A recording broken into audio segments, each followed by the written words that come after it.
బుల్లితెర సెలబ్రిటీలు చాలామందికి సొంతంగా యూట్యూబ్ ఛానల్స్ ఉన్నాయి. సినీ తారలు కూడా ఈ యూట్యూబ్ ఛానల్స్ వైపు ఆకర్షితులై సొంతంగా ఛానల్ పెట్టుకున్నారు. దీని ద్వారా తమ పర్సనల్ విషయాలను అభిమానులతో షేర్ చేసుకుంటూ ఉంటారు. అలా టాలీవుడ్ టాప్ సింగర్ శ్రావణ భార్గవి ఈ మధ్య యూట్యూబ్లో వీడియోలు ఎక్కువగా చేస్తుంది.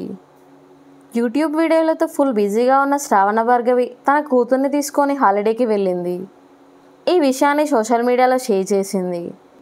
ఇది చూసిన నెటిజన్స్ నీ భర్త హేమచంద్ర ఎక్కడ అంటూ కామెంట్స్ పెడుతున్నారు. హేమచంద్రని ఎందుకు వదిలేశారు అని నిలదీస్తున్నారు. కొందరైతే నువ్వు అతడికి సెట్ కాలేదు అని సెటైర్లు కూడా వేస్తున్నారు.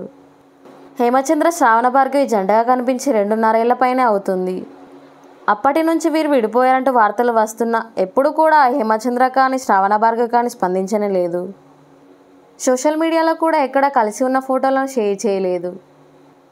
దీంతో నెటిజన్లు కూడా వీళ్ళు విడిపోయారని ఫిక్స్ అయిపోతున్నారు.